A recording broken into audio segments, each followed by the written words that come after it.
warahmatullahi wabarakatuh. Perkenalkan, nama Ibu Putri Eka Setiawati. Ibu berasal dari SD Negeri Pesisir Kota Cirebon, mengajar di kelas 6. Tak lupa, Ibu selalu mengingatkan bahwasannya kalian harus tetap menerapkan protokol kesehatan dimanapun kalian berada. Nah, sebelum belajar dimulai, alangkah lebih baiknya kita membaca doa bersama-sama. Ibu pimpin dari sini ya. Bismillahirrohmanirrohim. Raditu billahi robba wabil islami dina wabi muhammadin nabiyya wa rasula rabbi zidni ilma amin ya robbal alamin. Ya, semoga doa yang telah kita baca tadi dapat memberikan syafaat untuk kita semua. Amin amin ya Allah ya robbal alamin. Hari ini Ibu akan menyampaikan tentang tema 3, subtema 2, pembelajaran 1 sampai 6. Tujuan pembelajaran hari ini yang pertama, mampu menganalisis pelaksanaan kewajiban, hak dan tanggung jawab sebagai warga negara beserta dampaknya dalam kehidupan sehari-hari dengan teliti. Yang kedua, mampu menggali isi teks penjelasan atau eksplanasi ilmiah yang didengar dan dibaca. Yang ketiga, mampu mengidentifikasi komponen-komponen listrik dan fungsinya dalam rangkaian listrik sederhana. Yang keempat, mampu menganalisis perubahan sosial budaya dalam rangka modernisasi bangsa Indonesia. Dan yang terakhir, mampu menyanyikan lagu daerah dengan iringan alat musik.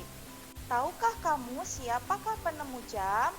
Apa manfaat dari temuannya untuk kehidupan sehari-hari? Kita lihat dalam penjelasan teks berikut ini. Penemuan jam mekanik. Dimulai dari tahun 1430, masyarakat Eropa mengenal jam yang menggunakan pegas. Berlanjut pada tahun 1656, terjadi perkembangan yang pesat dengan ditemukannya jam lonceng. Pada jam ini sudah terdapat jarum petunjuk menit. Lanjut, pada tahun 1920 ditemukan jam saku dan kemudian ditemukan jam tangan. Manusia terus melakukan inovasi untuk memiliki penunjuk waktu yang semakin tepat dan dapat digunakan sesuai kebutuhan pribadi. Sekarang, teknologi jam sudah jauh berkembang. Selain jam mekanik, ada pula jam elektronik, contohnya jam digital. Manusia kemudian dapat menggunakan berbagai pilihan teknologi penunjuk waktu sebagai pedoman waktu pribadi dalam melakukan kegiatannya dalam sehari-hari. Jadi, jam adalah pengukur waktu yang sangat erat dengan kehidupan manusia ya anak-anak. Dengan adanya jam, kita dapat menentukan waktu untuk melakukan aktivitas. Dengan mengatur waktu yang baik, kita menjadi pribadi yang disiplin waktu. Seperti Siti. Siti juga berusaha untuk menjadi pribadi yang disiplin waktu. Ayo kita simak cerita Siti. Judulnya, Jam Membantu Siti Tepat Waktu. Kalian baca dari rumah ya anak-anak.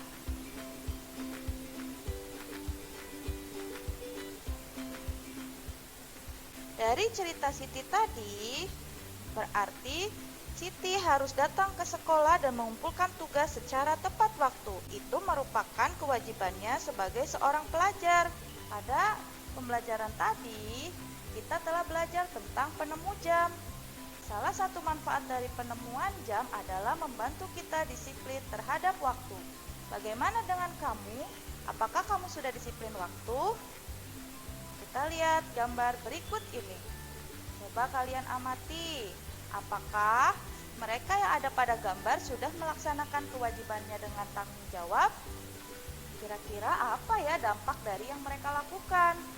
Gambar pertama kira-kira itu gambar apa anak-anak? Ya betul, gambar anak perempuan sedang membuang sampah sembarangan. Gambar kedua yaitu seorang anak yang mengerjakan tugas tapi tidak dengan semangat. Dan yang ketiga, mengerjakan tugas kelompok. Nah, dari situ kita lihat penjelasannya. Ada 5 pertanyaan. Yang pertama, apa kewajiban kita sebagai pelajar? Pada gambar pertama tadi yang buang sampah sembarangan, kewajibannya itu membuang sampah pada tempatnya. Betul atau tidak? Ya, harusnya membuang sampah itu pada tempatnya, jangan buang sampah sembarangan. Kemudian pada gambar kedua, kewajibannya yaitu mengerjakan tugas dengan penuh semangat, jangan malas-malasan. Dan gambar yang ketiga, melakukan kerjasama dengan kompak, sesuai dengan gambar ya. Kita lihat pertanyaan kedua, apakah mereka sudah melaksanakan kewajiban sebagai pelajar? Gambar pertama dan gambar kedua jelas belum, karena belum melaksanakan kewajibannya dengan baik. Nah, sedangkan pada gambar ketiga sudah. Pertanyaan ketiga, apa dampak bagi diri sendiri? Gambar pertama, menjadi kebiasaan yang buruk atau kurang baik. Gambar kedua, menjadi tidak disiplin dalam mengerjakan tugas. Dan yang ketiga, pekerjaan menjadi cepat selesai. Pertanyaan keempat, apa dampak dari yang mereka lakukan bagi lingkungan? Yang pertama, gambar 1, menjadi tercemar lingkungannya karena sampah yang dibuang secara sembarangan. Dan gambar kedua, tidak memiliki semangat dan motivasi karena mengerjakan tugasnya malas-malasan. Jadi, itu mempengaruhi pada lingkungan. Sedangkan gambar yang ketiga, semangat kerjasama dan gotong royongnya akan semakin kompak, terlihat seperti pada gambar ya anak-anak. Dan pertanyaan terakhir, apa dampak dari yang mereka lakukan bagi orang lain? Gambar 1, merasa tidak nyaman karena sampah. Dan gambar kedua, kurang enak dilihat karena tidak bersemangat. Sedangkan gambar yang ketiga, memotivasi kerjasama tim yang kompak. Semoga dipahami ya. Kita lanjut. Sebagai pelajar, tentunya kita perlu memiliki sikap disiplin dan bertanggung jawab terhadap tugas-tugas kita. Bagaimana akibatnya jika kita tidak memiliki sikap tersebut? Kira-kira bagaimana ya anak-anak? Nah, kita coba baca teks berikut ya. Kewajiban dan tanggung jawab. Ani adalah putri dari Bapak dan Ibu Yakob.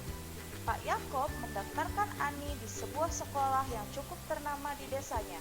Pak Yakob memenuhi semua kebutuhan sekolah Ani, seperti buku-buku, seragam sekolah, serta peralatan lainnya. Bu Yakob juga selalu membekali makanan sehat untuk Ani di sekolah. Ani sangat bersyukur dengan perhatian ayah dan ibunya. Ia selalu mematuhi nasihat ayah dan ibu. Ani juga rajin sekolah, rajin belajar, dan mengerjakan tugas sekolah tanpa perlu diingatkan. Ani kemudian selalu naik kelas dengan nilai yang memuaskan. Bapak dan Ibu Yakob sangat bangga dengan Ani. Dari teks tersebut, kita dapat mengetahui hak Ani, yaitu yang terpenuhi adalah bersekolah dengan layak. Nah, dampak jika bertanggung jawab pada kewajiban, hidupnya akan menjadi tertib dan teratur. Manfaatnya akan mendapatkan hak yang sesuai dengan kewajiban yang telah dilaksanakan, dan dampak jika tidak bertanggung jawab pada kewajiban tersebut, maka Ani tidak akan mendapatkan hak yang diinginkan. Bagaimana dengan kamu? Apakah telah bertanggung jawab terhadap kewajibanmu? Nah, sekarang saatnya untuk merenungi dan memperbaiki diri. Di sini Ibu memiliki tabel. Kalian nanti tulis di buku kalian di rumah, isi sesuai dengan tabel yang Ibu tampilkan ini. Isi kolom nama, kewajiban kamu ketika di rumah dan di sekolah itu apa. Kemudian akibatnya jika bertanggung jawab seperti apa, manfaat kewajibannya juga apa, dan akibat jika tidak bertanggung jawab bagaimana. Kalian isi anak-anak sesuai dengan teks Ani yang tadi. Ketika kamu mampu menggunakan waktu dengan baik untuk mengerjakan tugas sebagai salah satu kewajibanmu sebagai seorang pelajar dengan tepat waktu, disiplin dan penuh tanggung jawab, maka teruslah berlatih untuk dapat mempertahankan sikap tersebut dengan lebih baik lagi. Nah, sebuah video tentang lagu Mariam Tomong. Itu adalah lagu daerah dari Tapanuli. Aku juga meminta kalian untuk berlatih menyanyikan lagu ini dengan baik.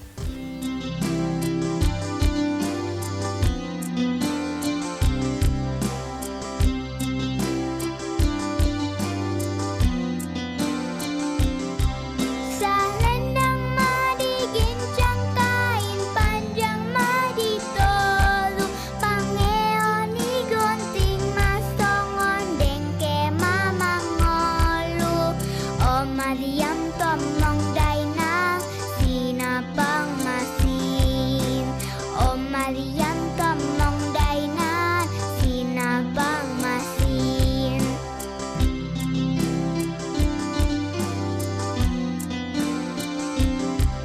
Salendang madigincang kain panjang maditolu pangeoni gunting masongon dengke mamangolu o Marian tomong dainang sinapang masin o Marian tomong dainang sinapang masin o Marian tomong dainang sinapang masin o Marian tomong dainang sinapang masin. Terima kasih anak-anak sudah memperhatikan dan menyimak lagu Mariam Tomong tadi. Semoga kalian di rumah dapat berlatih dengan baik ya bersama orang tua. Selanjutnya, Ibu memiliki teks bacaan yang berjudul Si Paralel Penyelamat Jalan. Gareth August Morgan adalah penemu lalu lintas pada tahun 1923 yang sekarang digunakan di berbagai negara di dunia. Lampu tersebut bermanfaat untuk mengatur lalu lintas dan menyelamatkan pengguna jalan dari kecelakaan. Morgan, seorang warga Amerika berkulit hitam yang peduli dengan keselamatan orang lain. Ia terpanggil untuk menciptakan sistem lampu lalu lintas setelah menyaksikan seringnya terjadi kecelakaan antara mobil dengan kereta kuda. Lampu lalu lintas temuan Morgan menggunakan rangkaian paralel. Berbeda dengan rangkaian seri yang disusun sebaris, rangkaian paralel adalah rangkaian listrik yang disusun berderet, di mana masing-masing lampu memiliki rangkaian tersendiri yang terhubung kepada sumber energi. Oleh karena itu, apabila ada satu atau lebih komponen yang rusak atau dicabut, maka komponen lainnya akan tetap berfungsi tanpa gangguan sama sekali. Prinsip kerja sebuah lampu lalu lintas adalah terdapatnya 3 buah lampu yang saling terhubung secara paralel.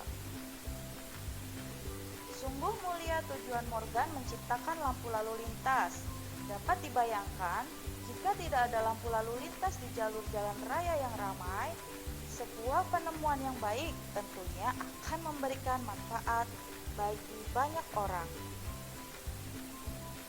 Dari teks eksplanasi tadi, kita dapat menemukan pada paragraf pertama yaitu topik masalah.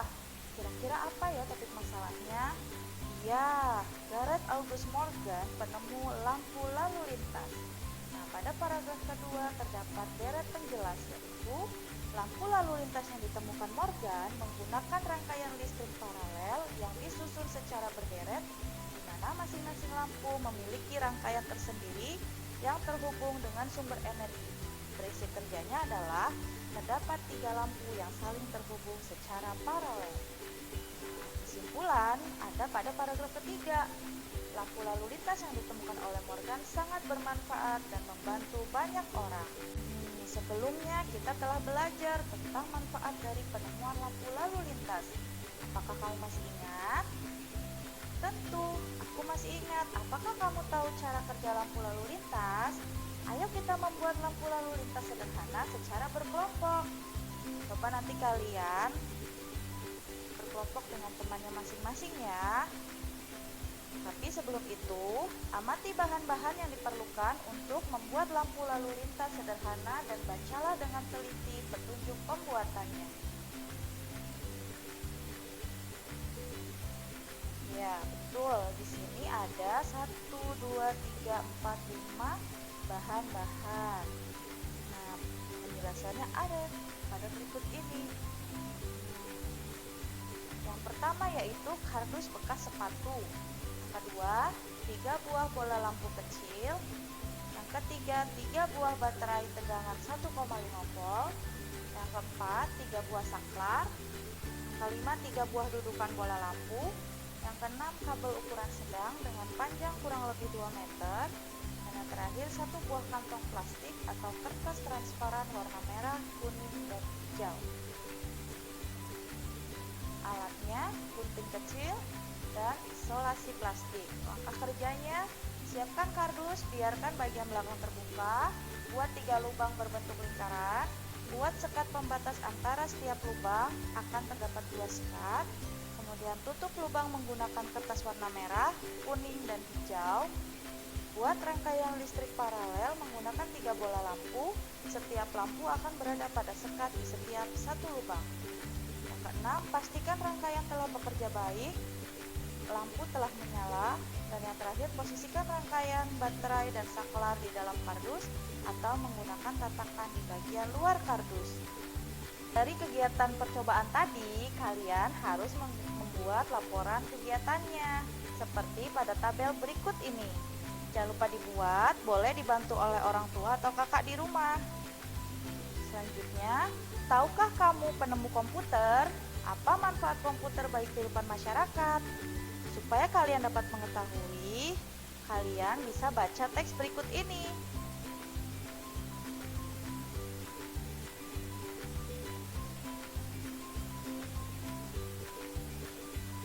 Di sini ada pertanyaan, tahukah kamu bagaimana perkembangan komputer saat ini? Perkembangan komputer dimulai dari tahun 500 sebelum Masehi sampai dengan tahun 1994. Kalian bisa lihat ya anak-anak alurnya pada gambar.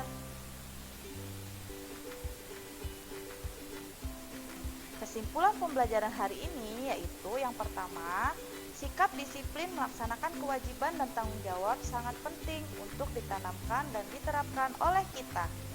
Kemudian, dalam teks eksplanasi terdapat informasi penting yang mengandung topik masalah, deret penjelas, dan kesimpulan. Menyanyikan lagu daerah menggunakan alat musik dapat menambah wawasan kita. Penemuan komputer sangat bermanfaat dan membantu kelangsungan hidup sehari-hari. Dan kesimpulan terakhir, penemuan lampu lalu lintas sangat membantu dan bermanfaat untuk kelangsungan hidup sehari-hari. Berikut ini terdapat 5 soal evaluasi yang harus kalian tulis di buku dan dijawab ya anak-anak.